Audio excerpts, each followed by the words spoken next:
नमस्कार। आज हम करने वाले हैं खूब सारी खुफिया बातें डिटेक्टिव ब्योमकेश बख्शी उर्फ सुशांत सिंह राजपूत और उनके निर्देशक दिबाकर बैनर्जी के साथ।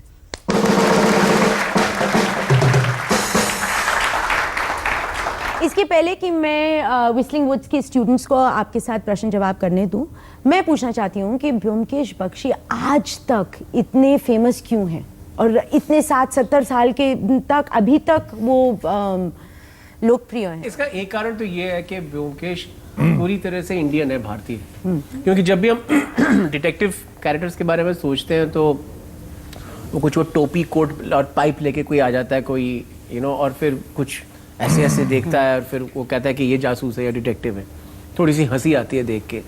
तो लेकिन शरदिंदु बैनर्जी ने जो कहानियाँ लिखी थी ब्योमकेश के बारे में, उन्होंने डिटेक्टिव बनाया, लेकिन एक भारतीय नौजवान को डिटेक्टिव बनाया जो कलकत्ता में रहता है। कलकत्ता के जो बाकी आम नौजवान हैं 40s के टाइम पे, उन्हीं की तरह उठता बैठता खाता है। वो पॉकेट में गन नहीं रखता है, उसके घड़ी में न्यूक्लियर मिसाइल नहीं है, या उसके चप्पल में एरोप्लेन का इंजन नहीं लगा हुआ। तो बहुत ही साधारण इंसान है देखने में, लेकिन उसके चारों ओर जब भी कोई क्राइम होता है वो उसको सॉल्व करता है बस उसके दिमाग से। और ये जब बार बार आप पढ़ते हैं तो आपको लगता है कि यार ये तो मेरे साथ भी हो सकता है। और फिर आप देखते हैं कि उसके चारों ओर जो किरदार है, यार इसको तो मैं जानता हूँ, ये तो मेरे प्रोफेसर है, या ये तो मेरा दोस्त है जो मैं कलकत्ता में मेरे साथ ट्रैम में जाता है, या ये इसकी बात बता रहे इसको तो मैंने उस ऑफिस में देखा है, बिल्कुल वैसा है।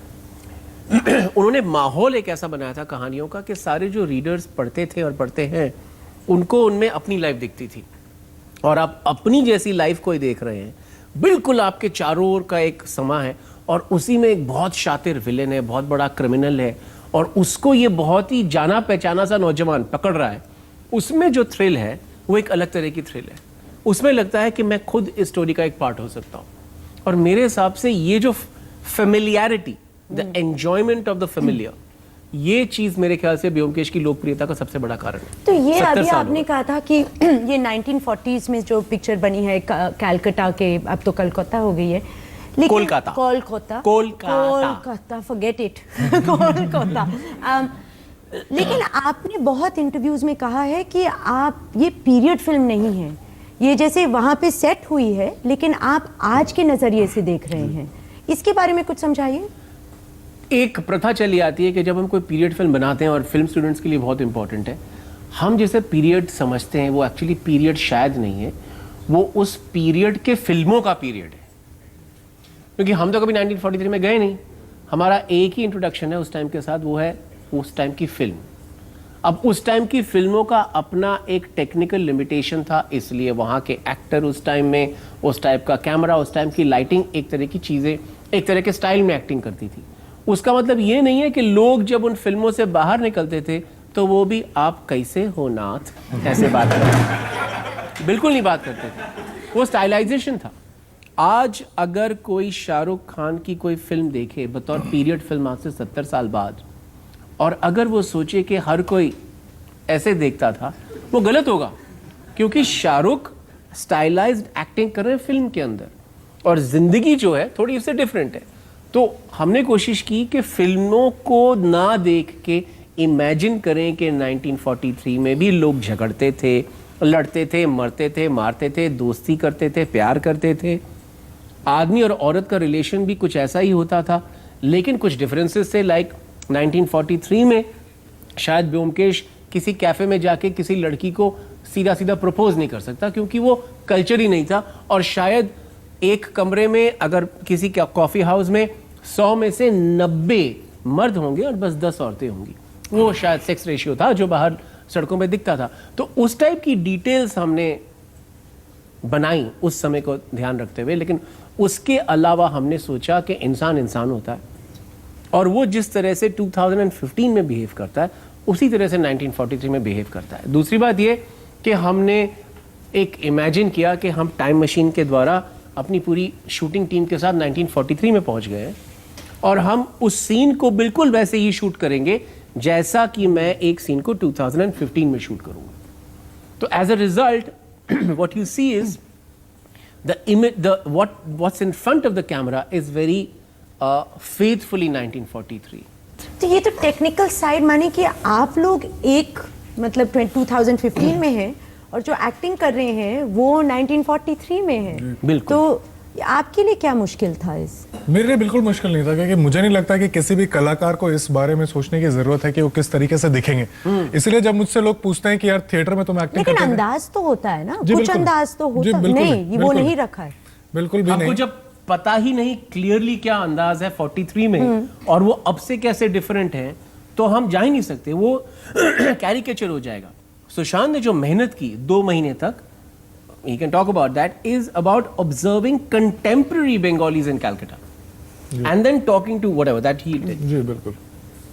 और बहुत सारी ऐसी चीज़ें हैं जो हमें जो कि बहुत ही फंडामेंटल है, जिसकी वजह से आज हम वो हैं जो हैं। मतलब हम अपने आप को बहुत ही ज़्यादा बक्सों में बांध के रखते हैं। हम टीवी में बक्से में बांध के हम एंटरटेनमेंट देखते हैं, हम बक्से में बात करते हैं, बक्से में ट्विटर पे रहते हैं या फेसबुक पे रहते हैं, तो हमारा नज़रिया वो बक्से वाला हो गया है। उस समय हम लोग बहुत खुले हुए थे। बहुत अच्छी बात। तो ये जो चीज़ है, ये चीज़ को समझना बहुत ज़रूरी था। और बाकी जिस तरीके से नैरेटिव ऑप्शंस हैं, जो शॉर्ट स्केल है, जिस तरीके का दिखेगा या बीजी है, वो सब एक निर्माता और निर्देशक का काम है जो वो करते हैं।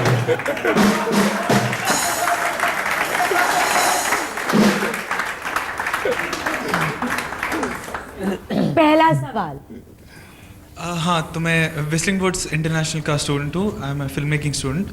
तो मेरा सवाल, मेरे 2 सवाल है, दोनों दिवाकर बैनर्जी सर के लिए।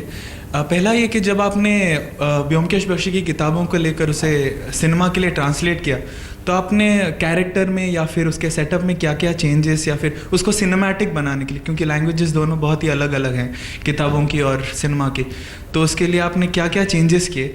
और दूसरा सवाल यह है कि क्या हम हमारा जो ट्रेजर है लिटरेचर का, क्या हम उसे भूल रहे हैं, या फिर क्या आप are you making another film or another project which is based on the hidden literature that we have, the underground literature? Thank you. पहले सवाल का जवाब ये है कि क्या क्या चेंजेस किए वो तो मैं बताऊंगा नहीं क्योंकि फिर फिल्म का मजा चला जाएगा, लेकिन कैसे कैसे चेंजेस किए वो बता सकता हूँ। पहली बात, जो सिनेमैटिक एक जो इमेजरी है वो सारी शरदिंदु बैनर्जी की लिखी हुई कहानियों में है।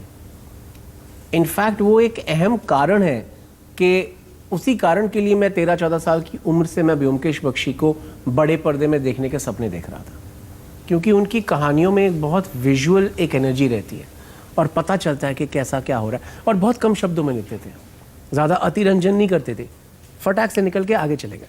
तो वो अपने आप आ गया है 1943 का इमेज।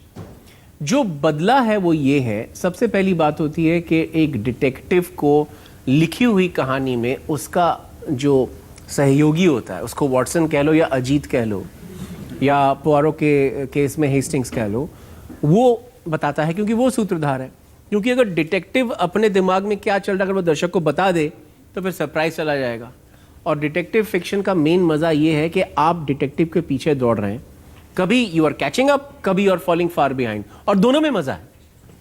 तो वो एक थोड़ा सा बेवकूफ़ असिस्टेंट जो लिखता है वो पता करता है। ऑफन क्या होता था कि मेरे को पता चल जाता था कि ब्योमकेश क्या देख रहा है, लेकिन अजीत लिख रहा है, पता नहीं ब्योमकेश वो नीचे घुस के उसके कुर्सी के नीचे क्या देख रहा है, मुझे तो समझ नहीं आया। और मैं सोच रहा हूँ अजीत कितना बुद्धू है, देखो मैं कितना शार्प हूँ, मैं उसका असिस्टेंट होता तो मैं बहुत ज़्यादा अच्छा असिस्टेंट होता। तो ये जो एक मज़ा है पढ़ने का, ये आप पर्दे पे नहीं दिखा सकते, क्योंकि आपको दिख रहा है क्या कर रहा है ब्योमकेश। उसमें उसके सहयोगी की ज़रूरत काफ़ी हद तक ख़त्म हो जाती है। तो जो मेन तब्दीली हुई कि हम अजीत के साथ क्या करें और अजीत का कैरेक्टर कैसे उभर के आए और उसका कोई एक कारण हो फिल्म में, तो वो सबसे बड़ी तब्दीली हुई। और जो जिन्होंने ब्योमकेश पढ़ा हुआ है उनको बड़े जोर का धक्का लगेगा, धीरे से लगेगा, फास्ट लगे पता नहीं, लेकिन मज़ा आएगा मेरे को लगता है। एंड वी री invented Ajit, and that I think will be the most striking invention of the film forward from the stories. तो इस तरह की चीज़ें करनी पड़ी। दूसरा सवाल क्या था? लिटरेरी कि जो ये हिडन ट्रेजर है क्या हम खो रहे हैं? मैं तो बनाऊंगा ही, और जो भी बनाना चाहते हैं बनाएंगे, लेकिन आप लोग बनाएंगे, लेकिन उसके लिए आपको पढ़ना पड़ेगा। आप पढ़ते हो? वेरी मतलब आप कौन सी भाषा में पढ़ते हो? इंग्लिश। हाँ, तो बस तो हो आप ये गया ना? चेतन भगत बनाएंगे और क्या करेंगे? क्योंकि इंग्लिश में पढ़ोगे तो फिर इंग्लिश की किताबें जो अमेरिका या इंग्लैंड में लिखी गई हैं उनको फिर आप अडेप्ट करोगे इंडियन कल्चर के अंदर, फिर उसको फिर लिखोगे और मेहनत जाएगी। अगर आप हिंदी पढ़ सकते हैं या बांग्ला पढ़ सकते हैं या गुजराती पढ़ सकते हैं या मराठी पढ़ सकते हैं तो आधी मेहनत कम हो जाएगी, आपको बनी बनाई कहानियां मिल जाएंगी। अगला सवाल। हेलो सर, मेरा नाम राहुल है, मैं भी विस्लिंगवुड से हूँ, MBA स्टूडेंट। मेरा आपसे सवाल है कि आपने जब सुशांत सर से आपने जब अपने रोल के लिए प्रिपेयर कर रहे थे तो आप रजित कपूर सर से उनके क्लिप्स देख रहे थे DD नेशनल के ब्योमकेश बख्शी के, या खुद से कुछ रिसर्च किया आपने उस रोल के लिए? नहीं, मैं अब बैठ सकता हूँ, मैं जवाब देता हूँ। मैंने नहीं देखा क्योंकि मुझे दिवाकर ने कहा था कि नहीं देखने को, क्योंकि क्या होता है कि आप एक कारण है कि हम एक ही स्टोरी को जो कि लिखी जा चुकी है इतने साल पहले उसको बार बार बनाते हैं। और आई think the most important thing वो सेंट्रल आइडिया होता है फिल्म मेकर का, वो इंटेंट होता है फिल्म मेकर का, जिसकी वजह से वो फिर से वो वही चीज़ बनाना चाहते हैं, क्योंकि वो तो लिखा तो 50 साल पहले गया है। तो इन्होंने मुझसे कहा कि मत देखो, क्योंकि तुम किसी subconsciously you will get influence by it और तुम फिर एक्टिंग और थोड़ा बहुत इमिटेशन करने लगोगे, जो मैं नहीं चाहता हूँ। तो बहुत ही ऑनेस्टली हम इसको अप्रोच करते हैं, चाहे वो वर्ड बहुत ही सब्जेक्टिव है, लेकिन ऑनेस्टली अप्रोच करता है। तो कुछ देखो मत, जितना पढ़ सकते हो उतना पढ़ो।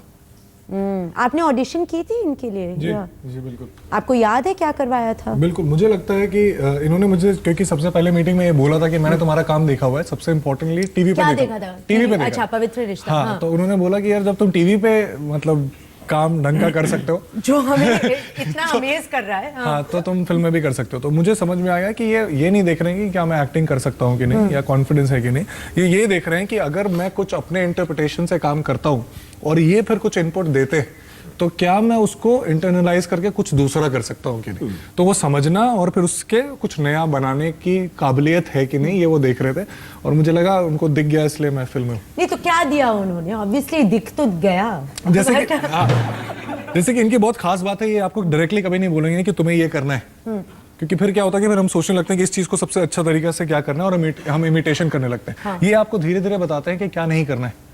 तो क्या नहीं करना है, क्या दिया यही कि जैसे मैंने कुछ इम्प्रोवाइज किया और इन्होंने बोला कि तुम शायद ये सोच रहे हो, ये मत सोचो। या एक सीन था फिल्म में, जब मैंने पहले से 2-3 कॉन्फ्लिक्ट के बारे में सोच रखा था और मैं किसी से बात कर रहा हूँ और मैं उससे पूछ रहा हूँ कि ये कौन है, और वो बोलते बोलते मर जाता है। तो मैंने पहले ही कॉन्फ्लिक्ट सोचा कि यार ये जो बंदा है ब्योमकेश बहुत डेस्परेट हो गया है, अपने आप पे गुस्सा है, और 2-3 चीजें सोची और हमने टेक दिया और पहला टेक ओके हो गया।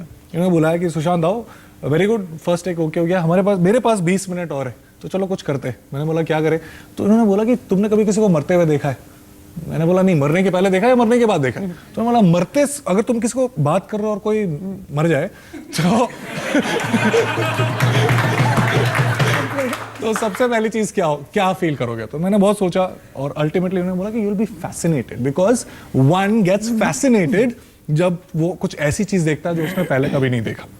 वो एक छोटा सा input and we have both the takes, और मैंने वो सारे कॉन्फ्लिक्ट्स अपने जहन में फिर भी रखे थे, लेकिन वो छोटा सा चीज कि यार एक बंदा फैसिनेट हो जाता है अगर कोई कुछ पहली बार देखता है, तो उससे वो टेक बिल्कुल अलग हो गया। तो ये चीज की मैं बात कर रहा हूँ। अब आप इस इंडस्ट्री में हैं और आपकी लॉन्ग टर्म शादी हो चुकी है रिचा से, इसकी सीक्रेट बताएं, क्योंकि ये नॉर्मली ऐसा नहीं होता ना हमारे इंडस्ट्री में। ऑफ कोर्स इतने सारे टेम्पटेशन, मैं बहुतों को जानता हूँ। अच्छा, आई डोंट नो, या टेम्पटेशन है नहीं, या आप टेम्पटेशन जो बोलता है नहीं है वो झूठ बोलता है। देखो सर, ये क्या टेम्पटेशन? और इसको टेम्पटेशन नहीं कह सकते। आज क्या होता है कि आप इस एक ऐसी दुनिया में रह रहे हो जहां पे आप हर वक्त दूसरों के साथ बहुत खुल के मिलते हो और दूसरों के साथ बहुत दिन तक बहुत क्लोजली काम करते हो, और अपनी फैमिली से अलग रहते हो। तो मेरे हिसाब से मेरी और रिचा की जिंदगी का एक ही कारण है, हम साथ में इसलिए क्योंकि मैं रिचा को बोर नहीं करता एंड वाइस वर्सा। क्योंकि रिचा की मेरी वाइफ की सबसे ज्यादा जरूरत, मैंने कितनी बार बात हुई, आई think the thing that it's not about why I haven't gone away, it's about why Richa hasn't gone away, I think she finds me the least boring person that she can take, So that's why we are there. And when I'm with her, I'm very non-bored. या तो हम झगड़ते हैं या लड़ते हैं या हंसते हैं या अपने बच्चों को देख के खुश हो जाते हैं या किसी किताब के बारे में बात करते हैं, बोरिंग नहीं होता है, कुछ ना कुछ चलता है, कुछ ना कुछ चलता रहता है. आई थिंक अल्टीमेटली जब आप 20 साल तक एक साथ रह चुके हो, एक दूसरे की मॉर्निंग ब्रेथ स्मेल कर चुके हो और वो जो एक 20-24 साल का जो रोमांस होता है जिसकी फिल्में बनती हैं हर वक्त इंडिया में, वो रोमांस का टाइम भी बीत चुका है और आपने एक साथ बहुत उतार चढ़ाव देखा है. उसके बाद I think the main thing is हर रोज when you meet you are not bored. तो वो बहुत बड़ा एक रीजन है. I think that's the main. आपका स्टेटस क्या है अंकिता के साथ? आपकी शादी हो चुकी है, नहीं हो चुकी है, क्या है? The most innocent question so far. You must answer it. मेरी शादी नहीं हुई है, लेकिन मैं पिछले तो वो तो चूड़ा पहन के घूम रही है सब अरे जगह। उनको वो वेट कर रही है कि कब वो पहनने का तो मौका वो मिले. ऐसे पहन के तो Instagram जिस में बोल तरीके रही से है, हम pressure, लोग pressure. वर्कशॉप करते हैं, तो वो वर्कशॉप कर रही है कि शादी के बाद वो इस तरीके से पहनेंगी, तो कभी कभी क्लिक हो जाते हैं फोटो. लेकिन एग्जैक्टली जो रीजन ये बता रहे, एग्जैक्टली वही रीजन है, लेकिन थोड़ा सा अलग पर्सपेक्टिव है. वो समझती हैं कि मैं, क्योंकि मोस्ट ऑफ द टाइम किताबें पढ़ता रहता हूँ या सर जो नोट्स देते हैं उसको पढ़ता रहता हूँ, कि इतना बोरिंग है कि इसके पल्ले कुछ नहीं है, कहीं और नहीं जाएगा, इधर ही रहेगा. तो इसलिए वो बहुत ही सिक्योर अपनी लाइफ में, और इसीलिए ये जो रिलेशनशिप है बरकरार है. थैंक यू हमसे आगे बातें करने के लिए. एक जोरदार तालियां.